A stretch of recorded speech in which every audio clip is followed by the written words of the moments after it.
Olá, boa tarde.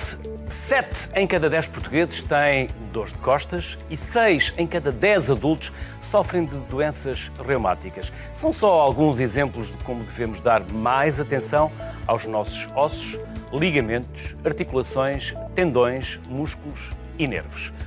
Qual será o melhor remédio? Claro está, a prevenção. Mas também há soluções. Já sabe que, como estamos em direto, pode ligar-nos através do nosso número de telefone habitual ou então participar também nas redes sociais através do Facebook e do Instagram, onde também ao longo do programa vou passando para ver que comentários lá estão a ser colocados. Para hoje, que estamos na Semana do Corpo Humano, convidei Jorge Mineiro, é diretor clínico do Hospital CUF Descobertas e responsável da Unidade de Cirurgia da Patologia da Coluna Pediátrica do Hospital Dona Estefânia. Carla Vera Cruz é médica, fisiatra e coordenadora da equipa de reabilitação musculoesquelética do Hospital Professor Fernando Fonseca. E Ana Filipa Mourão, reumatologista do Hospital Egas Muniz e atual membro da direção da Sociedade Portuguesa de Reumatologia. Daqui a pouco também, a partir do Porto, temos João Espargueira Mendes, diretor clínico da Clínica do Dragão e professor da Universidade do Minho, responsável pela cátedra do Sistema Locomotor.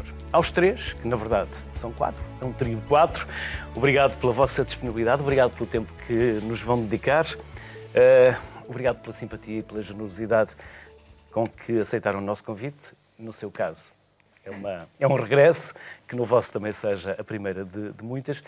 Como é que anda a saúde dos portugueses no que toca aos nossos ossos e tudo aquilo que nós hoje vamos falar? Podemos começar por si, Jorge? Sim, com certeza. Eu acho que as coisas vão bem. Acho que hoje em dia há cada vez mais consciência do que é cuidar bem da saúde. As pessoas vivem preocupadas um bocadinho com isso. Há a noção de que a prevenção é eficaz e que em muitas áreas vale a pena prevenir. Há, como é lógico, a nossa grande preocupação, que muitas vezes as pessoas estão mal esclarecidas, e hoje em dia, com esta fobia um bocadinho importada do Brasil, do exercício físico, as coisas às vezes resultam mal. E resultam mal não só pelo excesso, como um mau conselho que também há. Porque toda a gente quer ser atleta, mas toda a gente quer ser atleta ao fim de semana. Portanto, está sentada a maior parte da semana. Mas depois não gostam de ir aos treinos. Depois não gostam de ir aos treinos. E, portanto, a partir de uma certa geração, dos 40, nós começamos a ver uma série de lesões que correm estas especialidades todas e que, no fundo, são consequência um bocadinho da má informação. As pessoas agarram um bocadinho a informação, mas só no princípio, sem estar toda esclarecida. E, portanto, é aquilo que muitas vezes recorrem às nossas consultas, é exatamente por causa disso. Mas eu acho que, por um lado, acho que as coisas estão um bocadinho mais... As pessoas estão mais conscientes do que é cuidar do seu corpo e cuidar de uma maneira preventiva. Há muita coisa a fazer. Agora, excessos há sempre e vai sempre haver. Carla, e é preciso reabilitar? É verdade, é preciso reabilitar, mas, na verdade, com o aumento da esperança média de vida, também vão surgindo mais problemas, portanto, do ponto de vista musculoesquelético. Mais ou menos, também depende da vida que nós levámos antes, não é? É verdade, mas seja como for, enfim... É natural da vida e é o próprio envelhecimento, na verdade, também traz algumas mudanças, não é? E o exercício físico, sem dúvida que o professor Jorge Mineiro disse, sem dúvida que é uma realidade, portanto as pessoas estão mais alertadas para o exercício físico, mas de facto deve ser feito com moderação, sem dúvida que deve ser feito, quando há problemas, quando há doença, tem que haver tratamento, sem dúvida, mas depois, e eu falo da minha área, do ponto de vista da reabilitação, na verdade, e falando agora, dentro de uma patologia degenerativa, falando das artroses, enfim, já de uma faixa etária mais avançada. De facto, é importante tratar, mas é importante depois manter e conseguir com que esses ganhos se mantenham. E, de facto, uma atividade física de manutenção regular, obviamente adaptada a cada idade, sem dúvida, mas portanto, essa atividade física, essa manutenção da funcionalidade que foi adquirida e que foi conseguida com os tratamentos que foram feitos, porque necessitem menos de tratamentos e mais de qualidade de vida.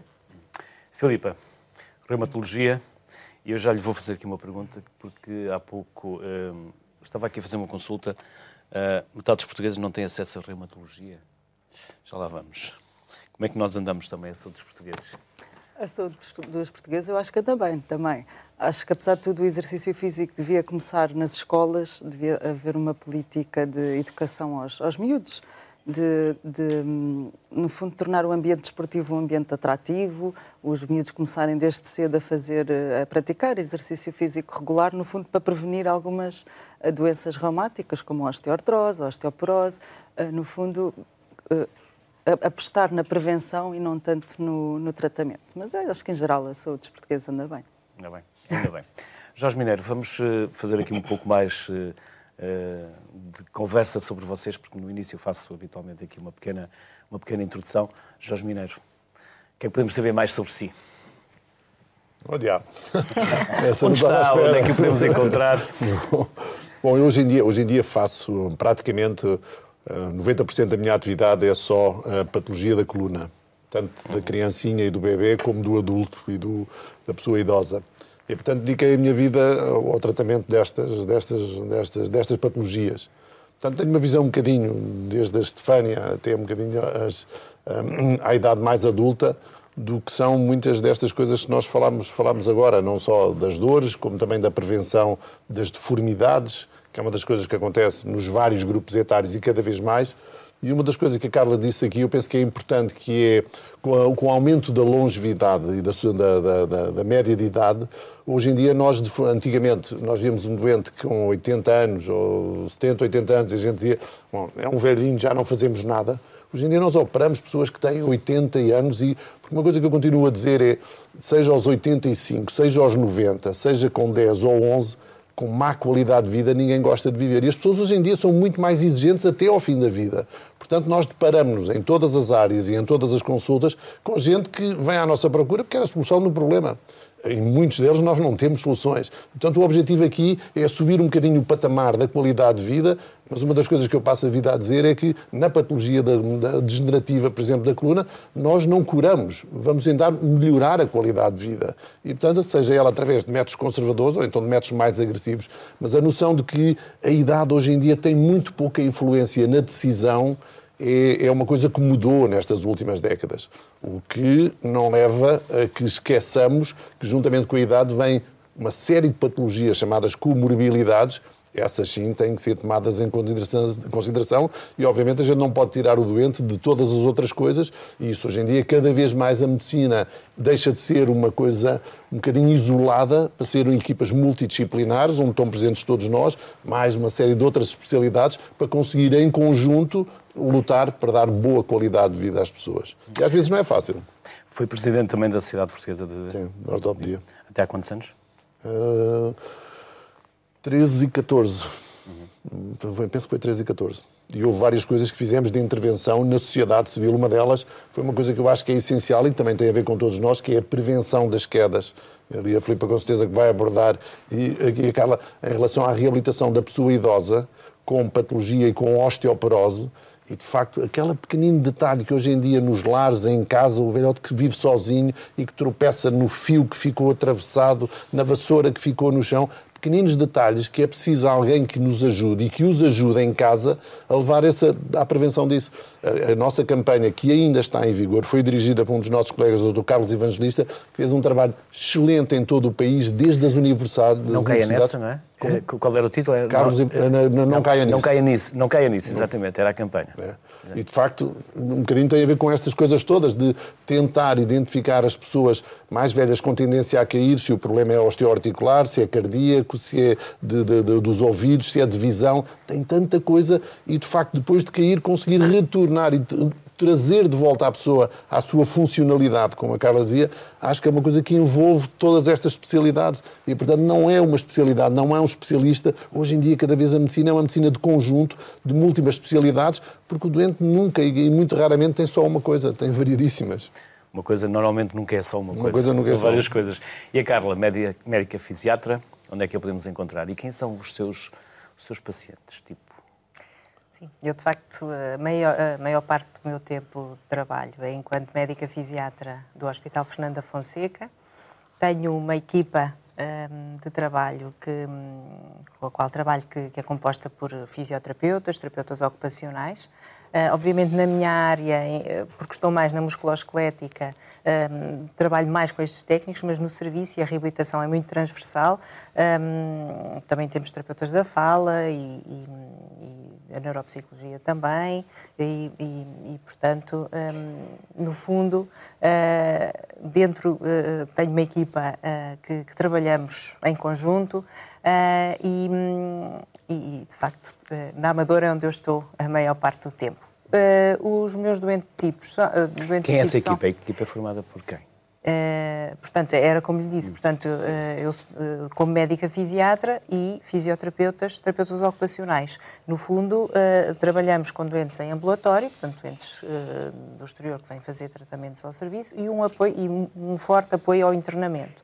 É um hospital com uma população muito vasta, 700 mil habitantes, e, portanto, é um hospital que tem muito internamento.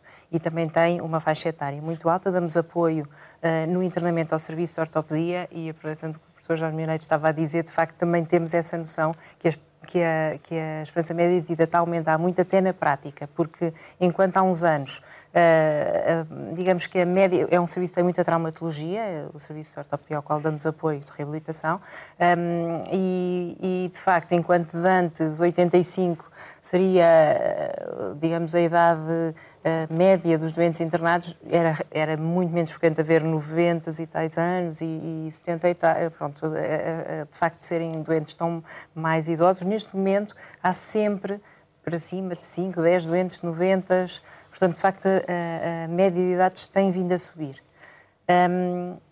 Em relação a doentes tipo, só para dar essa ideia, de facto é muito variado, temos muita traumatologia, temos muito patologia tendinosa, portanto inflamatória, é muito variado. Antes da Filipa falar, só por exemplo, o exemplo deste fim de semana, aqui no fim da semana passada, aqui no Hospital da CUF, eu tinha 2 doentes, 2 colegas, por acaso eram 2 colegas, um com 100 anos, com uma cabeça brilhante, que tinha caído em casa e fez uma fratura do colo de fêmur, e outro, um colega com 82 anos, com uma apendicite, que diariamente faz 16 quilómetros a pé. Quer dizer, isto de facto não é habitual, mas isto mostra como a idade hoje em dia já tem pouca influência nisso, que é melhor a mim ter tempo para fazer metade, mas andar a pé. Depois vai ter que nos dizer quem são para nós, os podemos convidar para virem aqui a estúdio, servirem de exemplo e de inspiração também para todos nós. Filipa, médica e faz parte também ainda faz parte da direção da Sociedade Portuguesa de Reumatologia. Sim. Eu sou médica reumatologista no EGAS. E também vejo doentes desde que nascem até que morrem. O Hospital Egas Meninos. Egas Meninos, sim. E os meus doentes também são desde os bebés pequeninos até aos mais velhos, às pessoas mais velhas, porque as doenças reumáticas existem desde o nascimento até à idade mais avançada. Portanto, aquela ideia que o reumático é só para são mais idoso, não é verdade, não é? Não é. Há muitas doenças reumáticas nas crianças e depois também na idade fértil. Portanto, ao longo da vida ativa, há muitas doenças reumáticas e as doenças reumáticas até são uma das principais causas de incapacidade e de reformas por invalidez e por isso, quer dizer, representam uma grande parte na sociedade, dos encargos Filipa, para a metade sociedade. dos portugueses não têm acesso à reumatologia no serviço público? Não, é verdade. E isto é muito injusto, Eu porque um doente que venha... Fiquei a saber isso hoje quando estava a fazer a pesquisa. É verdade. Não tinha ideia. É muito injusto que um doente que venha do Alentejo... 5 hospitais só de Serviço Nacional. Tenha que se deslocar a Lisboa para ser visto numa consulta de reumatologia e mesmo em Lisboa há muito déficit de mesmo no Porto, julgo que o mais próximo é o Hospital São João, não é? O Santo António, por exemplo, não tem serviço de reumatologia, o Hospital de Guimarães também não tem serviço de reumatologia. Mesmo em Lisboa, há hospitais novos, como o Hospital de Cascais, também não tem serviço de reumatologia e depois nas zonas mais interiores também ainda temos muita carência. Porquê? Em 2015 foi feito um levantamento... Estamos a desvalorizar? Não. Há uma desvalorização ou é mesmo as dificuldades? Ainda não, quer dizer, não tem... Isto é tudo uma questão de decisão política. E, portanto, nós, pela Sociedade Portuguesa de Reumatologia, batemos todos os dias para abrirem serviços de reumatologia porque os reumatologistas existem. E batem à porta de quem decide? Sim. Batem à porta de quem decide? Claro. E qual é a resposta? Depende do ano. Depende do governo. Não, em 2015, mas alguma coisa muda consoante as mudanças políticas ou não? Não tem mudado. Temos aberto alguns serviços, mas são claramente insuficientes. Ainda não é o... Faltam abrir... Em 2015 faltavam abrir 20 serviços. Abriram 2 ou 3, portanto ainda temos um longo caminho pela frente. Ainda não...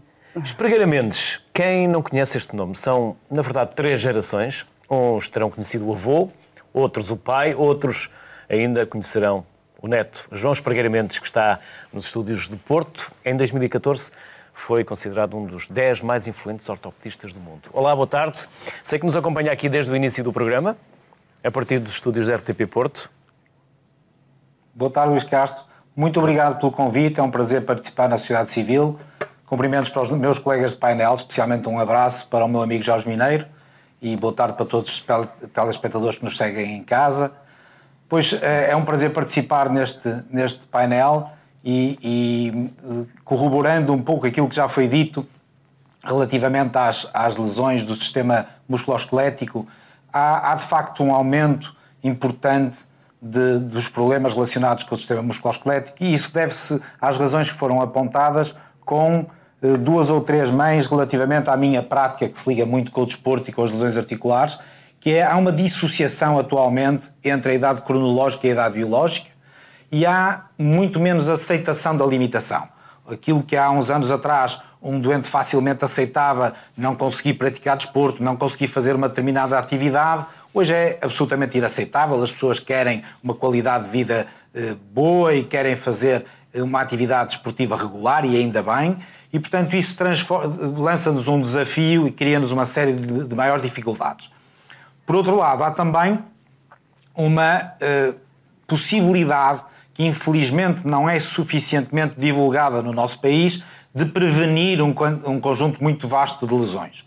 Para ter uma ideia, nas lesões dos membros inferiores, que no caso do joelho, as lesões ligamentares, por exemplo, as mulheres têm mais risco de lesão que os homens. É possível, com um programa simples de prevenção realizado 20 minutos 2 vezes por semana, diminuir 50% a incidência de lesões. Isto foi feito em muitos países. Os Estados Unidos participei no estudo feito nos Estados Unidos em 2013 e diminuiu-se 50% de facto essa incidência. Não se consegue passar ainda essa mensagem convenientemente em Portugal e é uma das áreas onde se poderia fazer mais. Portanto, de uma certa forma temos progressos e estamos num nível de qualidade bastante bom, porque todos nós sabemos que a nossa medicina pública e privada em Portugal é de enormíssima qualidade, mas ao mesmo tempo falta-nos muito a fazer, nomeadamente naquilo que tem a ver com a divulgação e a informação das pessoas de boas práticas para prevenir e uma melhor qualidade de vida. Sei que já operou alguns atletas e alguns conhecidos. Eu recordo que julgo que foi o seu pai que recuperou Chalana, Fernando Gomes e Frasco, se não estou em erro. No seu caso também já operou atletas bastante conhecidos, mas como dizia aqui o Jorge no início, agora todos nós queremos ser atletas, mas especialmente ao fim de semana. Estamos a massacrar os nossos joelhos, estamos a tratá-los bem ou estamos a pressioná-los? Até porque muitos dos problemas, como sabemos, não é propriamente de pancadas ou é mais de rotações, não é? E por vezes nós não estamos fisicamente preparados para o esforço físico que por vezes sujeitamos o nosso corpo. É absolutamente verdade. Aliás, como o Jorge referiu anteriormente, o grande problema é adequar o exercício a um determinado indivíduo.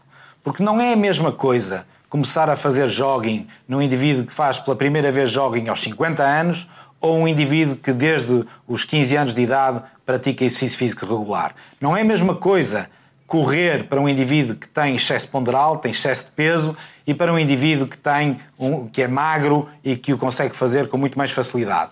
E depois ainda temos o exercício físico e a atividade relacionada com patologias. Há os diabéticos, os problemas cardíacos, os problemas de alterações metabólicas e, portanto, o que era preciso era conseguir dar mais formação e mais informação às pessoas que pretendem praticar exercício regular para que elas se preparem para aquilo que fazer.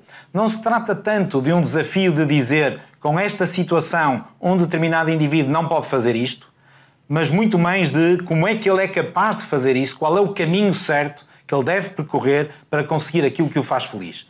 E hoje é possível preparar um indivíduo para fazer, às vezes, até desafios que poderiam parecer difíceis a priori, mas que com um bom treino, uma boa preparação, um bom estudo, uma boa avaliação dos problemas associados, conseguimos ajudar muito e conseguimos fazer com que as pessoas possam transformar a sua vida numa vida feliz e com qualidade até muito tarde. O João Espargueira Mendes vai continuar connosco ao longo do programa a partir da RTP Porto. Até já. Obrigado. Seguimos agora para duas chamadas que temos já há alguns minutos e confesso que hoje estamos a receber bastante chamadas. Por algum motivo será Conceição Montalvão em Carcavelos e depois teremos a Maria Santos em Lisboa. Começamos então pela Conceição. Olá, Conceição, boa tarde, bem-vinda. Peço é que sejam sintéticas nas vossas intervenções. E isto agora é assim mais, talvez ali para o nosso guru da... Estão a ouvir bem? Sim, estamos a ouvi-la bem. Da coluna, porque o meu problema é coluna. Uhum. Eu tenho 74 anos, até aos 55 anos estive bastante bem. Tinha uns antecedentes muito maus de reumatismo, tanto de uma avó como da mãe. Eu apareci com uma psoríase mais tarde, que já disseram que poderia ser realmente de consequência de antecedentes de reumático, mas todos os meus GRA testes dão negativos. Eu não tenho reumatismo, eu tenho bastante flexibilidade nas articulações e tudo isso. Simplesmente dei uma queda, que nessa altura tinha 55 anos, foi no ano 2000, e fiz uma, fiquei com uma hérnia, descobriu-se uma hérnia na quarta, quinta lombares, que é o normal, as pessoas que andam e tal. Fui operada, mas foi mal. Foi mal porque o tubo, não sei se diz assim, se calhar vou dizer disparate, mas quer dizer o tubo da espinal medula, não é? Aquele coisa tubular da coluna. Era muito estreito e, portanto, tive que ir outra vez para as minhas operações, para fazer a recidiva, para descascar aquilo um bocadinho para ficar melhor. Tive o azar de ter uma septicémia nessa altura. Foi muito forte, foi uma septicémia proteus, que nunca mais descobri o que era. Tive 3 meses entre cá e lá, mas pronto, saí bem, com algumas sequelas. Uma delas foi que não tem nada a ver com a parte ortopédica, mas foi sobreveio-me um glaucoma, fiquei com cegueira do olho esquerdo. Depois a outra, que foi pior para agora, para andar, foi com síndrome vertiginosa, quer dizer, o antibiótico comeu-me aquelas palhinhas lá do vestíbulo do caracol e ainda tomei umas coisas, mas não serviu para nada. Portanto, fiquei para sempre com um desequilíbrio, mais ou menos. Só que eu não caio. Tenho que andar com atenção, faço caminhadas de vez em quando, não tenho muito método, mas ando bastante. Para concluir, Conceição, temos que concluir. Eu ia perguntar até quanto tempo é que tinha, desculpe. Pronto, é só para dizer, neste momento a coluna já tive 5 intervenções na coluna, mas está controlada. E eu não posso tomar anti-inflamatórios, ainda por cima faz alergias. Portanto, com paracetamol e tal, eu vou controlando e passei a fazer muito mais exercício. Também emagreci, porque eu tinha um bocado de peso a mais. E neste momento, até mais velha, mas estou bastante melhor, mexo melhor. Só que agora é uma trocanterite que me dá umas dores horríveis. Já me falaram a ir lá com umas agulhinhas outra vez, como já fui para a coluna, mas não me apetece nada. E queria saber, e entretanto, de vez em quando ainda tenho aquelas dores de ciática de quando tinha a hérnia. Aliás, já fui operada mais 2 vezes a 2 hérnias e já tenho para aqui uns parafusos e tal. Queria só saber se, agora em relação à trocanterite que me ataca, haveria algum tratamento, visto que eu não posso tomar, que me aliviasse um bocadinho mais. Era só isto. Obrigado, Conceição. Vamos perguntar ao Dr. Jorge Mineiro, daqui a pouco vamos também à Maria Santos. Eu peço à Maria que aguarde só mais um bocadinho. Obrigado, Conceição, por ter participado na Sociedade Civil. O que é que podemos dizer à Conceição? Jorge Mineiro? A trocanterite é um processo inflamatório que surge tanto em cima do grande trocânter na região da anca. Mas muitas vezes a dor surge aí, mas esse é um diagnóstico fácil, mas muitas vezes a dor tem variedíssimas outras etiologias que é preciso esclarecer num contexto complexo como o desta senhora que tem uma psoríase. E, portanto, isto pode ser desde a origem inflamatória local até ter outra etiologia. E depois o tratamento é um tratamento que tem sempre os 3 estadios. Tratamento conservador através da reabilitação, tratamento invasivo até as infiltrações e, em determinados casos, tem indicação cirúrgica. Obrigado. Maria Santos, em Lisboa. Olá, boa tarde, Maria. Bem-vinda. Maria Santos. Sim, estamos a ouvi-la. Estou? Está. E nós também. Ouvi-la. Pode continuar, Maria. Sim. Muito boa tarde. Boa tarde. Ouve-se mal. E provavelmente vai ter que baixar ou desligar o som do seu televisor. Por isso é que nós estamos aqui com algum desfazamento. Será, Maria? Maria Santos? Alô? Será que a Maria ainda nos ouve? Não. Provavelmente não. Daqui a pouco vamos tentar recuperar a chamada da Maria Santos, que nos ligava desde Lisboa. Carla, e as nossas costas? Tantos portugueses que sofrem de dores de costas. É verdade. Isso tem... Está bem sentada? É assim que devíamos estar, ou não? Na verdade, não. Não conseguimos estar aqui 1 hora sentados da mesma maneira. Mas vamos mudando de posição, que é já um bom princípio. Mas nada de pezinho debaixo do rabo, como tantas vezes se faz, não é? Isso é um erro gravíssimo. Não é de facto uma boa postura, nem é... E depois, mais tarde, vamos ter as consequências, não é? Claro, naturalmente. Há muito que eu faça a estudar ou à mesa. Claro. Enfim, mais uma vez, as profissões hoje em dia também são cada vez mais sedentárias, não é? E em todas as faixas etárias, desde as crianças nas escolas, os adolescentes, os jogos e todo esse tipo de entretenimento que é feito em sedentarismo. Depois, a nível profissional também, há muita profissão em que o estar sentado, o estar parado é uma realidade. Obviamente que também o inverso, que é o carregar pesos, o fazer esforços, de igual forma também não é benéfico. De certa forma, é sempre importante, seja em qual for o leque de fator de risco que as pessoas se colocam, ter algumas boas regras de higiene de vida e higiene postural.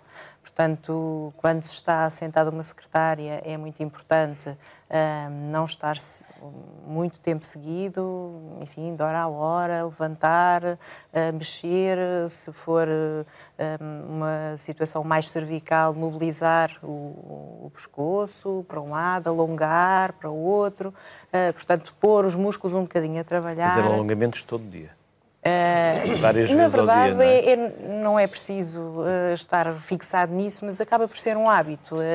Para o músculo não ficar para não haver grande tensão muscular, grande contratura e depois aquelas queixas que são depois, muitas vezes, até difíceis de resolver quando se instalam. Por outro lado, o posicionamento dos computadores, o posicionamento dos ecrãs, não é? Neste caso, do rato, uma atividade que todos nós trabalhamos com computadores, não é? O posicionamento do rato, pronto, há uma série de estratégias hoje em dia, já de material mais adaptado para que não venha a haver as tais tendinites, que as pessoas tão bem conhecem, no sentido de posicionamento do punho. Os tensores do punho são muito frequentemente lesados e hiperusados, no fundo, neste tipo de posturas profissionais. Portanto, estou-me a referir, nomeadamente, a tapetes de rato que têm alguma elevação, que fazem com que, em vez de estarmos sempre com a extensão do punho, portanto, com esta flexão dorsal, a mão fique numa posição mais de flexão palmar, portanto, e em que o que estamos a trabalhar sejam os flexores dos dedos, já não estamos a sobrecarregar. Enfim, há uma série de regras. E depois, de uma maneira geral, em termos de regras de higiene de vida, controlar o peso, fazer um exercício físico moderado, já falámos, enfim, ter hábitos saudáveis em termos também alimentares. Confesso-lhe, desde que comecei a fazer mais alongamentos e aulas de postura corporal, as minhas costas melhoraram e muito, porque eu também sou um desses 7 em cada 10. Exatamente. Filipa, e doenças reumáticas, quais são as que os portugueses mais sofrem? Bem, as que os portugueses mais sofrem, as mais prevalentes são as relacionadas com o envelhecimento, a osteoartrose, a osteoporose, Mas há muitas doenças reumáticas. As doenças reumáticas vão desde a artrite reumatoide, o lúpus, a espondilite, as tendinites, bursites, ligamentites. Portanto, há mais de 100 doenças reumáticas. As mais prevalentes são de facto as que estão relacionadas com o envelhecimento da população, que vão ser cada vez mais prevalentes. E mais de metade dos portugueses têm doenças reumáticas. Portanto, são doenças que afetam 6 milhões de portugueses. Portanto, é uma grande... Mas não só pela idade. Não também só pela alimentação. Não. Para a alimentação, a exposição solar também, o exercício físico, o de fumar ou não fumar também é um fator. Esse sim é modificável e é muito importante que os doentes tenham essa noção. O tabaco faz mal a tudo, inclusive ao osso, piora bastante o tratamento de algumas doenças reumáticas. Portanto, o doente só por fumar tem logo um pior prognóstico. Depois beber muito café também, é uma das causas da osteoporose. Não fumo, mas bebo café. Também tudo o que é exagerado faz mal, não é? Há aqui sempre uma questão de bom senso. E os portugueses vão ao médico quando precisam? Ou só vão mesmo quando precisam, ou poderiam ir mais cedo e prevenir muitas dessas doenças? Eu acho que é assim, ou ao reumatologista, acabamos por ter uma referenciação tardia. Claro que os portugueses vão primeiro ao médico de família. Até à última. Sim. Levar até e também há muito aquela noção um bocadinho enraizada que é normal ter dores. Acima de 50 anos é normal ter dores. E, portanto, as pessoas também vão deixando de protelar uma situação. Não. É normal, não temos é que levar as dores para casa, não é? Pois, exatamente. É uma dor que seja persistente, que interfira com as atividades do dia-a-dia, as tarefas domésticas, aí o doente deve procurar primeiro o seu médico de família, que é sempre o primeiro contacto. E depois o médico de família irá então fazer uma referenciação às diferentes especialidades. Maria Santos, de Lisboa, será que nos ouve agora? Boa tarde. Maria Santos. Bom, parece que não temos mesmo possibilidade de entrar em contacto com... Sim. Só uma coisa em relação aqui ao que a Carla disse, que é muitas vezes os doentes perguntam qual é a melhor posição para dormir. E aquilo que eu costumo dizer, em relação, estamos a falar aos doentes com dores nas costas, a Carla referiu-se ao período diurno, mas no período noturno aquilo que eu costumo dizer é explicar que o objetivo durante a noite depende da posição em que se dorme. Dormir de lado, a almofada deve ser alta, de maneira que a cabeça e o pescoço fiquem no alinhamento da coluna. Se dorme de barriga para baixo, baixinha, de maneira que o pescoço não fique dobrado. Mas depois ainda temos um grupo que diz que eu durmo de barriga para baixo. E obviamente quem dorme de barriga para baixo vai só até aos 30 anos. Porque dormir de barriga para baixo tem que torcer o pescoço. A partir dos 30, 35 é raríssimo encontrar alguém que consiga dormir de barriga para baixo. Portanto, eu acho que as pessoas que dormem de barriga para baixo gozem-no até aos 35, 30, 35, porque depois aí vão ter que se adaptar a outra posição. Ou seja, nós passamos uma parte do nosso dia, um terço, na cama. Mais ou menos. Alguns. Alguns. Mas se o dia tem 24 horas, era suposto que fosse 8 mais 8 mais 8. Não é? 8 para dormir, 8 para trabalhar e 8 para socializar e para vivermos o resto das nossas vidas. Mas nem sempre nós investimos num bom colchão e numa boa almofada. Não é? Isso depois nota-se. Portanto, calçado e colchão são duas áreas onde nós não devíamos mas há que ter bom senso e também não ir atrás tudo aquilo que a gente lê. Da publicidade e do marketing. Ou das chamadas que fazem lá para casa, especialmente para as pessoas mais idosas. Acho que tem que ser, as pessoas também têm que ser bem aconselhadas. Mas também não é um colchão qualquer que se deve usar.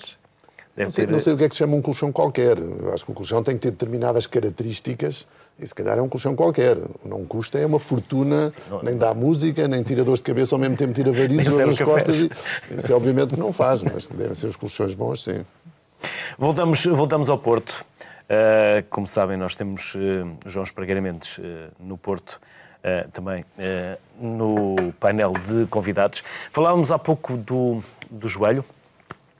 De que forma é que é constituído o joelho? Nós estamos a falar aqui Nós temos uma zona que protege, temos uma zona que é de amortecedor. Como é que nós podemos caracterizar o joelho? Como é que podemos caracterizar esta articulação? O joelho é uma articulação que tem vários componentes, como todas as articulações, que é composta por duas superfícies, uma na tíbia e outra no fémur, de cartilagem hialina, que é aquela superfície branca lisinha, que também existe na face posterior da rótula, e depois tem duas cartilagens semicirculares, que são os meniscos, duas em cada joelho, mais uns ligamentos no meio do joelho e toda uma periferia que lhe dá estabilidade. O grande problema da articulação do joelho é que ela, do ponto de vista ósseo, não tem um bom encaixe, não é muito congruente. E, portanto, sendo uma articulação com bastante instabilidade, qualquer lesão ligamentar ou meniscal, vai provocar instabilidade, vai provocar uma biomecânica anormal e vai condicionar lesão, onde a lesão, que nos dias de hoje é mais preocupante e é mais impactante na sociedade, são as lesões da cartilagem. Porque as lesões da cartilagem e a osteoartrose já representam hoje no mundo a maior despesa de saúde por entidade nosológica, diretamente relacionado naturalmente com a prática do exercício físico e a longevidade. E, portanto, esse é o principal problema nesta articulação, que felizmente, pelo aparecimento de um conjunto muito vasto de novas terapêuticas, hoje já não estamos na era em que um problema do joelho precisa de cirurgia. Há muitos outros tratamentos que são eficazes e que têm aparecido cada vez mais e que cada vez mais são uma boa solução para tratar algumas destas lesões, injetáveis, medicação oral, etc., podem contribuir de uma forma muito significativa para que estas lesões não sejam tão impactantes na saúde das pessoas. A recuperação pós-cirurgia continua a ser demorada e por vezes até, não quero dizer dolorosa, mas incómoda? A nossa cirurgia é cada vez menos invasiva e cada vez mais realizada com recuperações mais rápidas. Para ter uma ideia, eu comecei a trabalhar em 82 e quando eu comecei a trabalhar, uma ruptura do cruzado anterior demorava 9 meses até um indivíduo poder recuperar a sua atividade desportiva. Hoje, conseguimos pôr um indivíduo que operado a um cruzado anterior a fazer uma flexão e extensão normal do joelho em 2 ou 3 semanas e conseguimos encurtar significativamente esse período de recuperação. Por outro lado, como se realizam as cirurgias minimamente invasivas, nem a dor é tão preocupante e, não sendo a dor tão preocupante, também a recuperação se torna muito mais fácil. Ainda é relativamente frequente nós vermos pessoas operadas há 20 anos atrás de um dos lados, de uma das articulações, que agora precisam de uma cirurgia na outra articulação, ficarem aterrorizadas com o facto de precisarem de uma nova cirurgia, porque tinham a experiência daquilo que passaram na outra intervenção, e quando realizam esta intervenção minimamente invasiva e por técnicas mais atuais, ficam espantadas como, afinal, custou muito menos e foi muito menos dolorosa e muito mais rápida a recuperação. Jorge Mineiro, até já, João, não nos abandone para já, porque já voltamos à conversa consigo. Jorge, a coluna é um sistema complexo, bastante complexo. Eu penso que é complexo para quem lida. Para quem não lida, o exemplo que eu costumo dar é que a coluna tem que ter um equilíbrio, de maneira que gastemos o mínimo de energia para andar de pé, e esse é o objetivo fundamental, é que temos um pé e temos uma área em que a gente tem que se manter em equilíbrio. Quando sentimos que saímos fora disto, o dispêndio de energia para nos conseguirmos manter de pé é enorme. E as pessoas, por isso, muitas vezes as pessoas que têm uma cifose e que têm uma inclinação da coluna muito grande, têm que andar apoiadas. Inclinação. Para a frente, têm que andar apoiadas porque este triângulo de base, se o centro de gravidade sai fora, obviamente a pessoa tem tendência a cair. E daí, víamos isso antigamente muito nas aldeias. Sim, via-se antigamente muito. Hoje não vimos, mas sentimos nas consultas. São as pessoas que trabalham à secretária, que por razões variadíssimas têm uma postura errada e depois não se preocupam. As pessoas trabalham 14 horas por dia, 12 horas por dia sentada a uma secretária, vão para casa e têm que completar uma série de tarefas e depois esquecem-se que a musculatura se vai perdendo. Enquanto numa fase ativa da vida a gente faz desporto, faz uma série de coisas que mantêm a musculatura, a partir de uma determinada fase da vida, por razões várias, a gente ou investe em manter a massa muscular, e então, na mulher, após a menopausa, isso é uma queda enorme que as pessoas têm que investir para conseguir tirar o benefício mais tarde. Porque uma vez passada a fase em que já perderam, em que houve uma série de alterações hormonais e em que perderam a massa muscular, o remar para trás muitas vezes é muito tarde. Portanto, é importante, de facto, a pessoa tentar corrigir as deformidades ou prevenir as deformidades, sejam nos mais novos, sejam nos mais velhos, no sentido de manter este equilíbrio. A outra coisa são a meia parte das dores nas costas. Hoje em dia, as pessoas têm tendência a religar as dores nas costas às tarefas muito pesadas, aos estivadores, por exemplo. E hoje em dia, a principal causa está muito relacionada com a parte genética.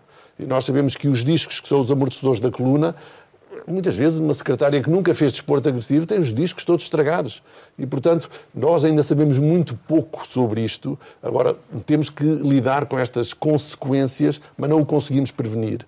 Porque, de facto, há vários tipos de coluna e umas gastam-se mais depressa do que as outras. Portanto, eu acho que todo este trabalho de tentar prevenir, a gente consegue muito com o auxílio de todas estas especialidades, mas não conseguimos isso ser 100% eficazes ainda. Vamos a 2 telefonemas, a Suzete Soares, de Lisboa, e a Arminda Gonçalves, de Terras de Boro. Começamos aqui por Lisboa. Suzete, boa tarde. Bem-vinda. Boa tarde. Boa tarde, Suzete. Eu gostaria de colocar uma questão relativamente, não é no meu caso, mas é o caso da minha irmã. Ela é uma doente com lúpus, já tem lúpus há bastantes anos. E desde há 1 ano e meio para cá ela tem tido imensas dores numa das pernas. O primeiro diagnóstico foi uma tendinite, depois seria uma hérnia e agora, finalmente, depois de uma consulta de ortopedia e seguida de reumatologia, ficou com a indicação para fazer uma substituição da anca. A minha questão é, esta substituição da anca numa doente com lúpus será o mais indicado?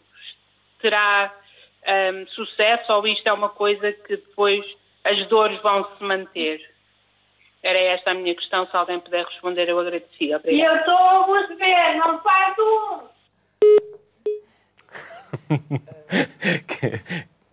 Podemos responder? Quem é que pode responder? À Suzete.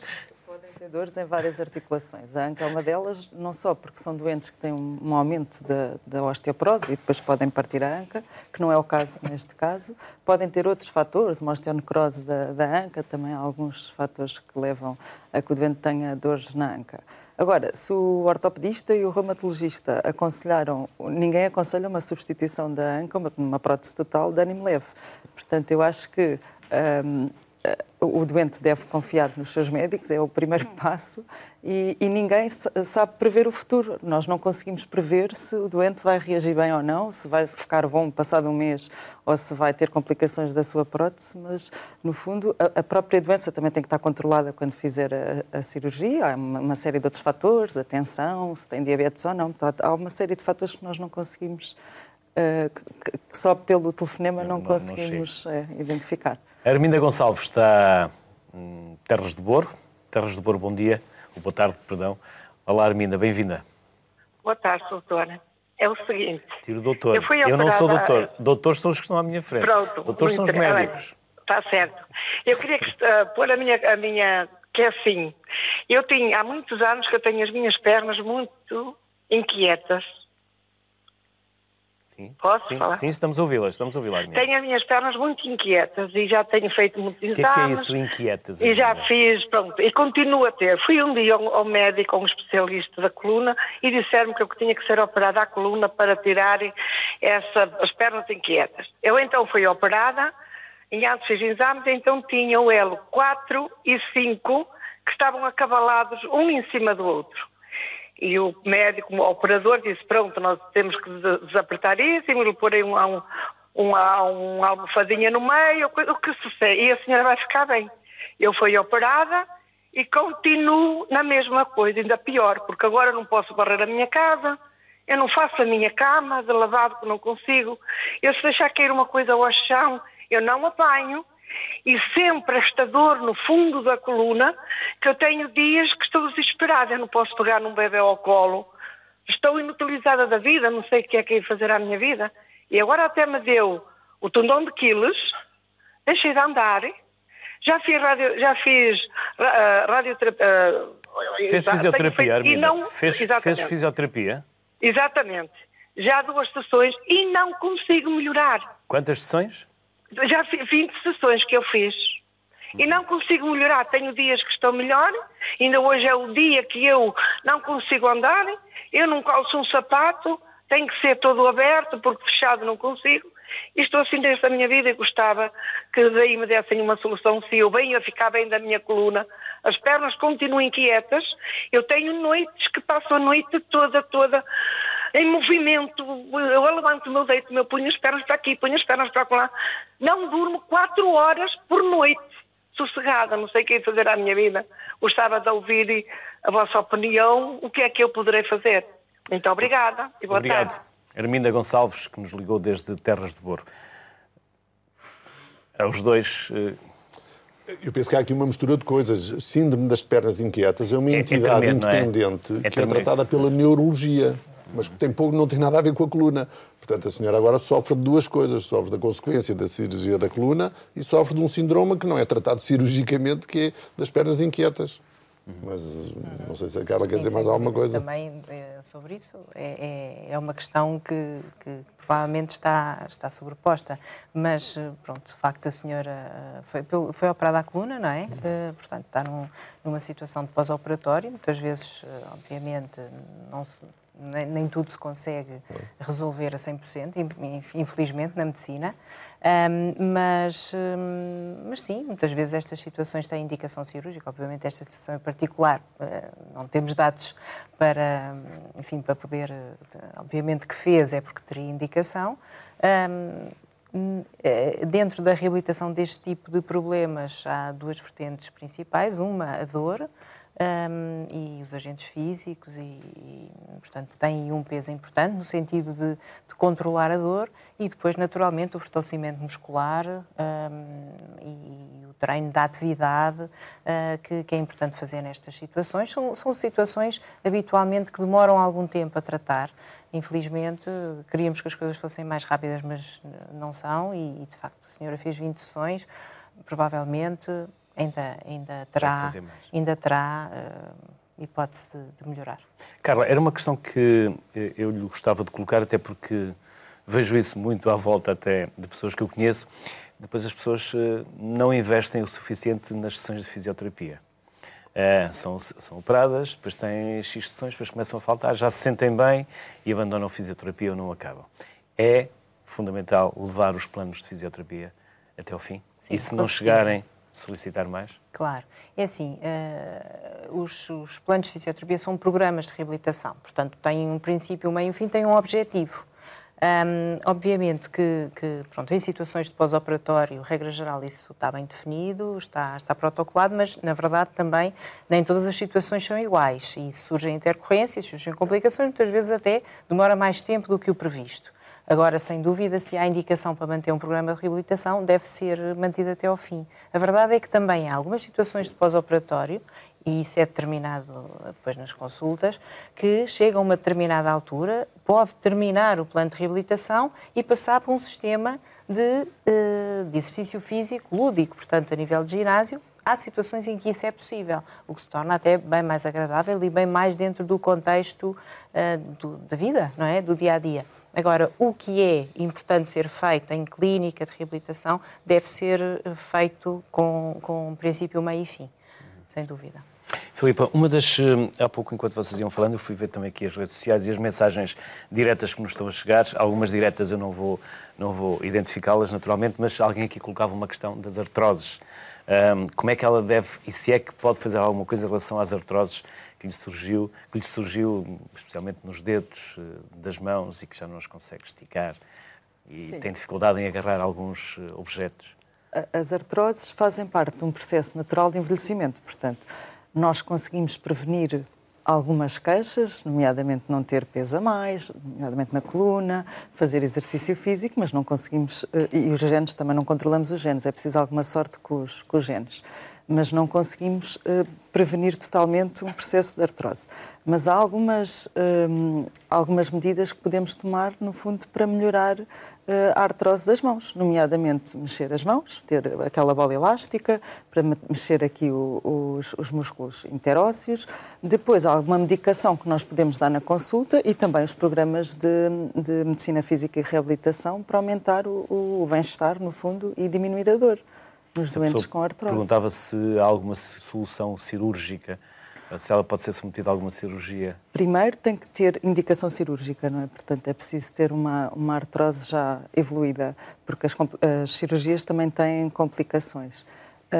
E depois, sim, se tiver indicação para a cirurgia, há várias intervenções cirúrgicas a nível da mão que podem ser realizadas. Voltamos ao Porto. O João Espargueira Mendes continua na RTP Porto.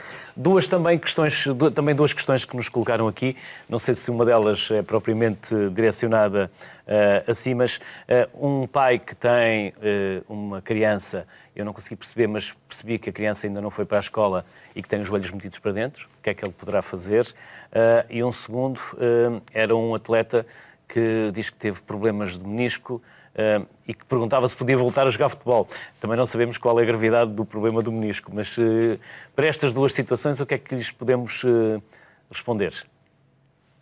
No caso da criança, o importante é percebermos que há momentos do crescimento em que os joelhos metidos para dentro, os joelhos valgos, são próprios do crescimento e dessa fase de desenvolvimento em que a criança está, e, portanto, é preciso enquadrar muito bem a situação em função da idade da criança.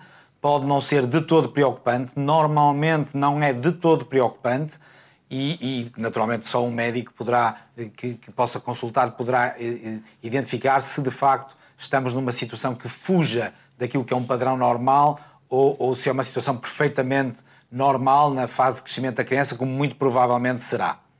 Relativamente ao atleta que foi submetido a uma exérese do menisco, pois de facto a patologia do menisco tem condicionantes muito interessantes. Há doentes a quem se remove o menisco que praticam exercício físico normalmente, sem nenhuma limitação, aumentando um pouco o risco de artrose que têm no futuro. E há indivíduos que nós, em alguns casos, não sabemos muito bem porquê, nomeadamente quando o menisco removido é o menisco externo, mais do que no menisco interno, que têm uma grande incapacidade. Nós, na Clínica do Dragão, estamos muito interessados neste tipo de patologia. Fizemos o primeiro transplante meniscal de cadáver feito em Portugal, exatamente para tentar colmatar este problema.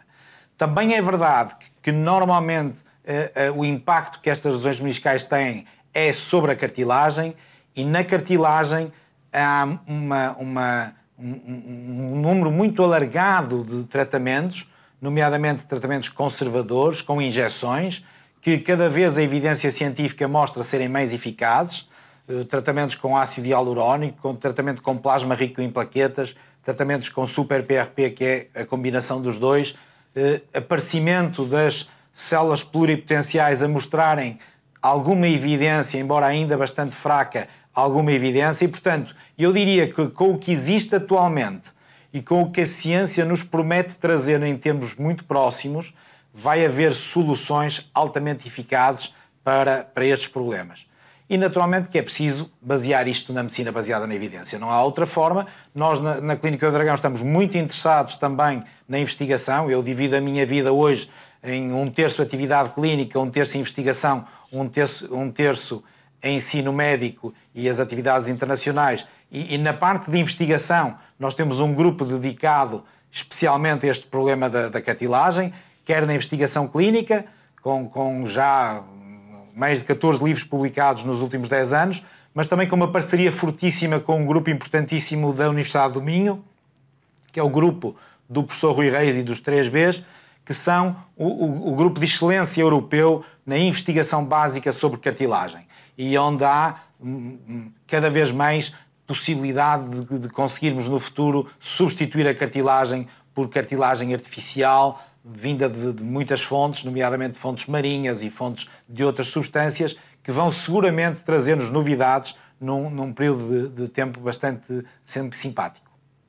João Espargueira Mendes, nós sabemos que temos excelentes ortopedistas, como disse, é professor também na Universidade do Minho. Estamos a formar uma geração de excelentes profissionais também nas nossas universidades atualmente? Nós temos neste momento os jovens mais bem preparados e melhor formados de sempre. E isso transmite à nossa medicina pública e à nossa medicina privada uma qualidade que rivaliza com qualquer país do mundo civilizado e evoluído. Nós temos, em relação à nossa prestação de cuidados médicos, uma abordagem atual um pouco preconceituosa. Em Portugal discute-se muito e está-se sempre na avaliação. Esta semana foi uma semana muito pródiga nisso, relativamente aos problemas com a ADSE. E o que se discute em Portugal é muito curioso, porque é uma discussão quase medieval, que é se temos que recorrer à medicina pública, se temos que recorrer à medicina privada. Ora, os nossos cidadãos, os nossos habitantes, não estão minimamente preocupados em saber quem é o proprietário de um hospital.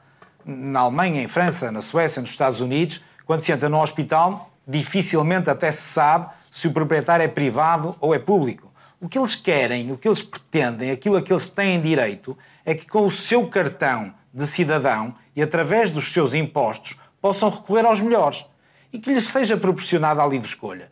E é esta discussão que ajuda, por exemplo, a resolver a sua questão inicial de não haver consultas suficientes de reumatologia, que iria permitir rentabilizar os recursos. Portanto, não faz nenhum sentido estarmos a dizer que vamos investir numa medicina privada, vamos investir numa medicina pública, vamos investir nos melhores. E vamos tentar que os nossos cidadãos, com os recursos que temos, porque infelizmente os recursos são limitados, mas podem ser melhor aproveitados. E se há um hospital público que é melhor numa determinada patologia, ou se há um hospital privado que é melhor noutra patologia, é esse a quem os doentes devem recorrer. E têm o direito de o fazer. Ou seja, o financiamento deve seguir o doente e não deve seguir o hospital. E, portanto, terminávamos com este preconceito de saber se o hospital é público, se é privado, se é preciso apostar mais de um lado ou do outro e, naturalmente, transformaríamos o acesso à saúde dos nossos cidadãos num acesso muito mais fácil e de melhor qualidade. Dr. Espargueira Mendes, muito obrigado pela disponibilidade que teve em estar em direto connosco a partir do Porto. Não conseguiu também juntar-se a nós aqui no estúdio. Fica o convite para uma próxima, quando tiver essa disponibilidade e estiver aqui por Lisboa, de ser nosso convidado também aqui presencialmente. Muito obrigado pela disponibilidade e pelo tempo que nos dedicou. Felicidades. Até uma próxima. Jorge Mineiro, e quando as dores nas costas podem significar mais do que problemas na coluna?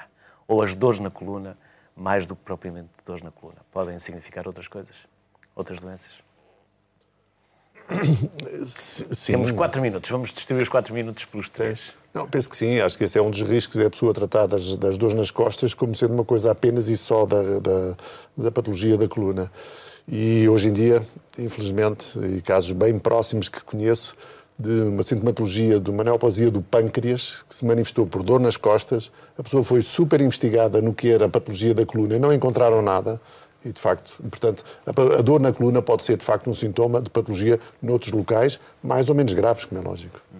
Carla, e a terapia pode não ser só de fisioterapia, pode ser, por exemplo, hidroterapia, há outras formas de nós recuperarmos. Como, claro. Por exemplo, quais são aquelas que são mais procuradas ou mais aconselháveis? Assim, a hidroterapia está incluída dentro da fisioterapia. É um método de reabilitação intraaquático. Mas sim, dentro da reabilitação existem muitas formas de melhorar e portanto, desde de facto a fisioterapia, que engloba quer o meio aquático, quer os ginásios, os agentes físicos, até à terapia ocupacional, que tem a ver mais com a função.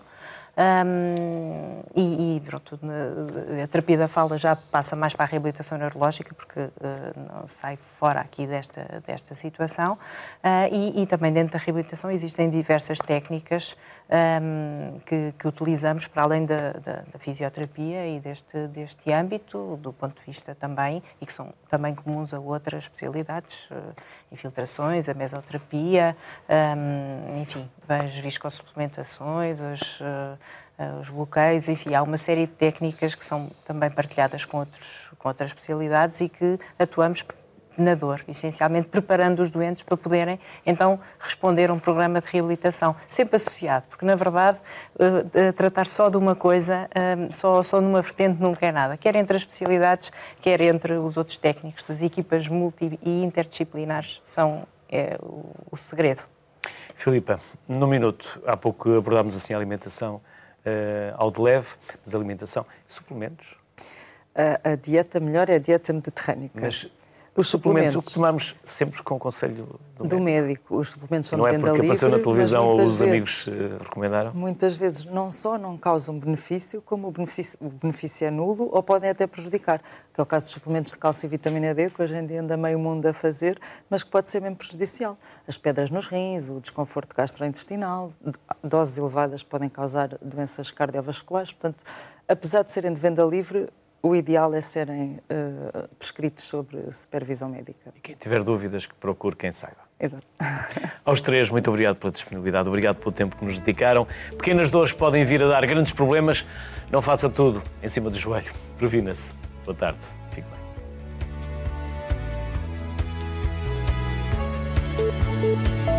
bem.